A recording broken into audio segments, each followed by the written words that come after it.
Good morning, sir. Yeah, good morning. I'm Neha from Dehradun. So currently I'm a student, but maybe I would be stepping into the job sector in a few months. So my problem is that while I'm studying, like my marks and the academic records are quite good as per the expectations of my parents, but somewhere I feel that I'm not able to give my 100% towards it. I don't know why, but still I have that guilt feeling that I could do much better. But still, I think that it's lagging somewhere. So, how should I make myself to work at the like highest potential of mine? But what do you mean by that? क्योंकि अभी आपने कहा कि आप पढ़ाई में अच्छे हो, यानी कि अभी तक जो भी आपके घर वाले आपसे एक्सपेक्ट करते हैं, वो क्या एक्सपेक्ट करते हैं कि जो भी आप पढ़ाई कर रहे हो वहां पर आप अच्छा स्कोर कर रहे हो, Yes. अच्छे तरीके से आप आगे बढ़ रहे हो, एंड यू आर सेइंग कि आप बहुत अच्छे से कर रहे हो, राइट? मतलब उनके एक्सपेक्टेशंस मीट कर रहे हो. नाउ द प्रॉब्लम इज आपकी खुद की एक्सपेक्टेशंस मीट नहीं हो रही है. Like, That's what you're trying to say? The thing is, they only see the college records and the school records, but in today's time, the competition is much higher outside the college. Like the competitive examination studies, like some of my friends are able to manage this college studies as well as the competitive exam preparation. But somewhere I feel that I am not able to manage it properly. आप क्या क्या कर रहे हो, एक बार थोड़ा सा बताओगे? अभी I am currently in MSc final semester. Okay. So ये ख़त्म होने ही वाला है बस कुछ महीने बाद. तो अभी I got placed in one of the companies from my college itself. But since I would be trying for the government job as well. So I would be trying for UPSC, but अभी तक मैंने शुरू नहीं किया because I wanted to first make a backup plan because UPSC I think is uncertain. एक minute मेरे को यहाँ पे क्वेश्चन पूछ लेने दो आप लोगों से. आप में से कौन है जो UPSC की तैयारी नहीं कर रहा है? हैं ऐसे भी लोग इस दुनिया में, इस ग्रह पे ऐसे भी लोग हैं? अच्छा, क्योंकि एक भाई साहब यहाँ से आए, एक बहन जी वहाँ से आई, एक बहन जी यहाँ से आई. बहन जी चलेगा? मतलब मैं बोल रहा हूँ थोड़ा तो नहीं, जो भी मतलब क्या बोलूँ, दीदी नहीं, नाम बेटर है आई थिंक. हाँ, नाम is a good idea. Neha नाम है आपका, राइट? तो द प्रॉब्लम इज कि आप ये कह रहे हो कि अब मैं ये कर रही हूँ प्लस साथ में मेरे को UPSC की भी तैयारी करनी है. Like the thing is, it's not only about UPSC. Like जैसे कॉलेज के कुछ काम होते हैं that I do.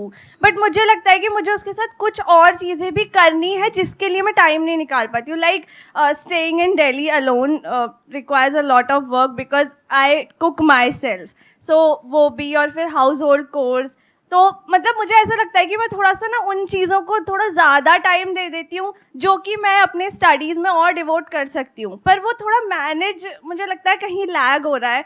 और उसी वजह से जो एक्चुअल पोटेंशियल है जिससे मैं लाइक स्टडी कर सकती हूँ वो थोड़ा सा कहीं छूट रहा है. आप जो भी कॉम्पिटिटिव एग्जाम्स की तैयारी करने वाले हो, दैट कुड बी UPSC और एनी अदर एग्जाम, तो उसके लिए पढ़ाई तो करनी पड़ेगी. हाँ. तो अगर मैं अपने आप को रेट करूं कि मुझे अगर वो तैयारी करनी पड़े, तो मैं रेट करूंगा अपने आप को 100 में से 4-5 नंबर या मैक्सिमम 10 नंबर तक, क्योंकि मैं खुद को जानता हूं बड़े अच्छे से. तो आप अपने आप को कहाँ रेट करते हो? I am a kind of person कि मुझे कोई 24 घंटे भी बिठा के बोले तू बस पढ़ ले, बाकी सब हम कर लेंगे. I can do that very easily. 24 घंटे? हाँ. ज्यादा नहीं हो गया थोड़ा? नहीं, actually I have done it like a lot of times. अच्छा, मतलब कहने का एक तरीका है. I enjoy studying. नहीं, मैं आपकी भावनाओं की कदर करता हूँ, समझ गया आप क्या कहना चाह रहे हो. 24 घंटे मतलब कहने के लिए है, बट द पॉइंट इज कि मतलब आप दिन में 10-12 घंटे भी पढ़ सकते मतलब मैं बोर नहीं होंगी पढ़ाई से, ये है. अच्छा, तो आप मतलब बहुत ही पढ़ाई में बहुत आगे की स्टेज पर हो, यानी कि मतलब मे बी 100 में से अगर आपको नंबर दिए जाए, अपने आप को खुद को रेट करना हो, तो मे बी 95, 98, क्योंकि मेरे को नहीं लगता है यहाँ पे किसी में इतना दम भी होगा कि वो इतनी बड़ी बात बोल पाए. है कोई माइका लाल जिसमें इतना दम हो कि वो 24 घंटे नॉन स्टॉप पढ़ सके? कोई नहीं है. आधा घंटा सर, वो भी आधा घंटे में सर 30 बार और थॉट्स आते हैं सर. माइंड को फोकस कैसे करें सर? एनी हाउ, तो ये बोलने का दम बहुत कम लोगों में होता है. तो मे बी 100 में से आप हो 98, 99, मे बी 100, क्योंकि इससे ऊपर और क्या होगा? ज्यादा बोल रहे. मैंने ज्यादा बोला, आपने ज्यादा बोला है. शुरुआत किसने करी थी ज्यादा बोलने की? एक मिनट, आराम से प्रॉब्लम को समझते हैं. प्रॉब्लम यह है कि आप उतना नहीं कर रहे हो जितना आप कर सकते हो. पीछे से आपका फाइनेंशियल बैकग्राउंड कैसा है, यानी कि फाइनेंशियली क्या आपके पेरेंट्स आपको अच्छे से सपोर्ट कर रहे हैं? हाँ, they never like pressurise me on anything, like जो मैं करती हूँ दे ऑलवेज सपोर्ट मी। जो मैंने पढ़ाई का भी जो चूज़ किया उन्होंने कहा जो करना है करो। तो अब आपको फिगर आउट करना होगा कि ऐसा क्या है जो आपका जो बेसिक नेचर है उससे अलाइंड होता है। अब देखो, प्रॉब्लम एक ही है बट सॉल्यूशन दो अलग अलग है। अब जो लोग बहुत ही लीनियर तरीके से सोचते हैं वो कहेंगे प्रॉब्लम अभी जो इन्होंने पूछी थी वो भी ऑलमोस्ट ऐसी ही थी कि भाई करना चाहिए छोड़ना चाहिए। तो मैंने इनको क्या कहा, अगर मैं आपके स्टैंड पॉइंट से होऊंगा तो मैं तो छोड़ दूंगा। ये इनके लिए सोल्यूशन था। और आपके लिए क्या सोल्यूशन है, क्योंकि आपने कहा कि मैं इतना पढ़ सकती हूं, तो आपके लिए क्या सोल्यूशन है कि आप वो जो बाकी के काम है, यानी जो आप कह रहे हो आपका सारा टाइम वहां चला जाता है, घर में खाना बनाना, कपड़े धोना, हाँ, मतलब साफ कुछ भी, सफाई, हाँ। व्हाटएवर, वो सब उस सब में टाइम चला जाता है। प्लस आप क्या करने वाले हो कि अभी आपकी प्लेसमेंट हो गई है, हाँ।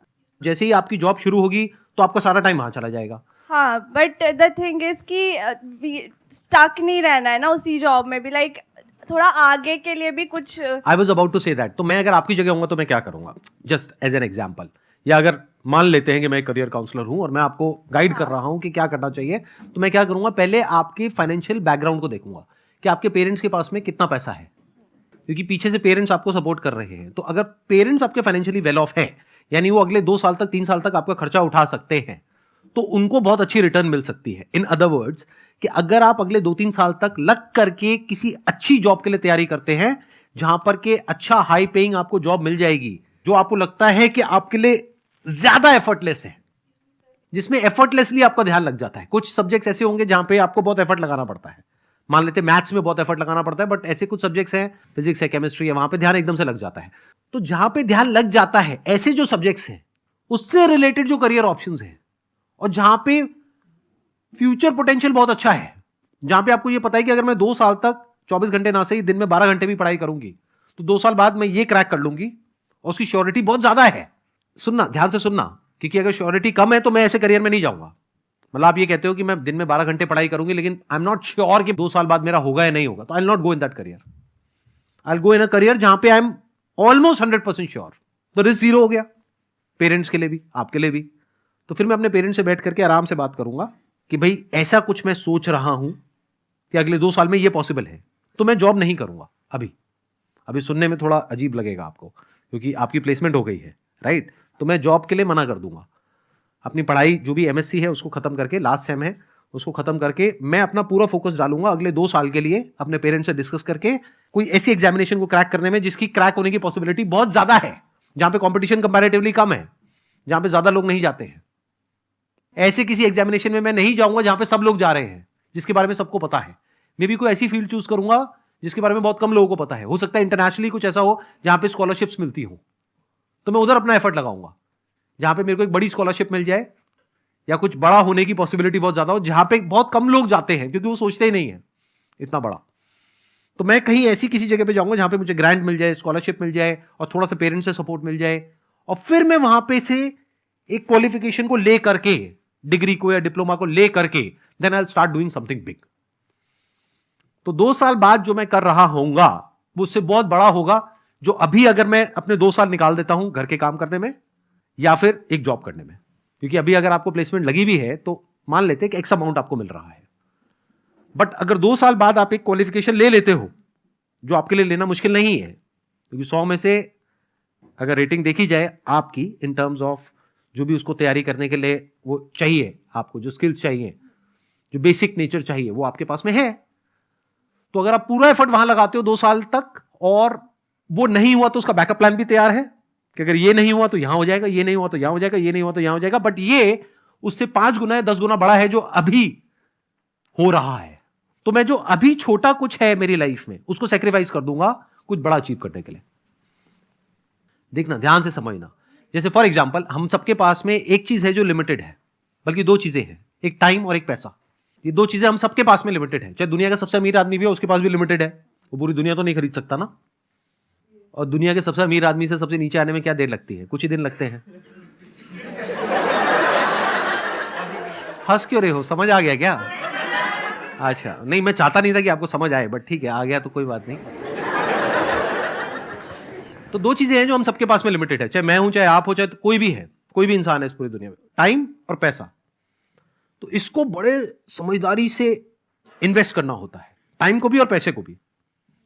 अब यहां पे एक प्रॉब्लम आएगी, आप कहोगे कि सर आपने जो आइडिया दिया उसके हिसाब से मुझे घर का काम नहीं करना चाहिए।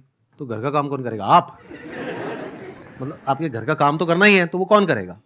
अरे तो वो कोई ऐसा इंसान करेगा जिसके टाइम की जो वैल्यू है उसके साथ में वो मैच होता है। मान लो कोई मेड है, वो आएगी, खाना बनाएगी, वो साफ सफाई करेगी, ये करेगी, वो करेगी। अब आप कहोगे सर वो तो 5,000 रुपए लेकर के चली जाएगी। तो क्या आपके टाइम की वैल्यू अगर 2 साल बाद देखी जाए, आज की बात मत करो, आज तो जीरो है क्योंकि आज तो आप जॉब ही नहीं कर रहे, क्या 2 साल बाद आपके टाइम की वैल्यू 5,000 रुपए महीना है?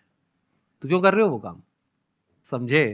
कैलकुलेट करो ना कि अगर 2 साल में आप एक पर्टिकुलर इसको क्रैक करते हो तो मान लो आपको लाख रुपए महीने का मिलेगा। तो लाख रुपए महीने तक पहुंचने के लिए आपको उसको अगले 2 साल तक 5,000 रुपए देना होगा। 5,000 रुपए महीना मतलब साल का कितना हो गया? 60,000 रुपए। 2 साल का कितना हो गया? 1,20,000 रुपए। तो इसको ऐसे देखो, 1,20,000 रुपए आपने इंस्टॉलमेंट्स में इन्वेस्ट किया, उसके ऊपर जिंदगी भर आपको लाख रुपए महीना आने वाला है। बुरी इन्वेस्टमेंट है क्या? तो अपने घर वालों को समझाओ ये बात। प्लस जो जॉब आपने छोड़ी उसमें भी तो लॉस हुआ ना आपको। 2 साल तक मानो आपने जॉब छोड़ दी और आज आपको मिल रहा है मान लो 30,000 रुपए महीना, तो साल का कितना हो गया? 3,60,000 रुपए। 2 साल में कितना हो गया? 7,20,000 रुपए। तो 7,20,000 रुपए आपने छोड़ दिया, प्लस ये भी एक मेड रखी करी और वो सब अपने काम को डेलीगेट किया ताकि आप वन पॉइंटेड फोकस के साथ 2 साल तक पढ़ाई कर सको। तो टोटल लग गया 10 लाख रुपए। 10 लाख रुपए कितने टाइम में लग गया? अगले 2 साल में। लेकिन उस 10 लाख को आपने रिकवर किया कितने टाइम में? अगले 10 महीने में, जॉब लगते ही। तो कहां बुरी है इन्वेस्टमेंट? ये तो बढ़िया इन्वेस्टमेंट है। जब घर वालों को ये बात समझाओगे तो उनको समझ आएगी नहीं आएगी? बशर्ते कि आपके प्लान में दम हो। अब वो प्लान में दम क्या होता है, ध्यान से सुन लेना मेरी बात को। बट नॉट श्योर कितने लोगों को समझ आएगी, कितनों को नहीं आएगी, बट कोशिश की जा सकती है। करियर हमेशा ऐसा चूज करो जहां पे डिमांड बहुत ज्यादा हो, सप्लाई कम हो, यानी कि जो हर एक की नजरों में ना हो। अगर कोई ऐसा करियर आप चूज कर रहे हो जो सभी कर रहे हैं तो आपके सक्सेसफुल होने की पॉसिबिलिटी बहुत कम है उसमें। That is a fact. Yes sir. Clear हुआ कुछ? हाँ, क्या बताओ? वही कि हमें मतलब अभी ये देखना पड़ेगा कि किस में हमें थोड़ा सा टाइम और इन्वेस्ट करके हमें बेटर बेनिफिट मिल सकता है, चाहे हमें थोड़ा सा अभी कुछ प्रेजेंट फायदों को सैक्रिफाइस क्यों ना करना पड़े। Please have a seat, let's give a big round of applause. Thank you sir.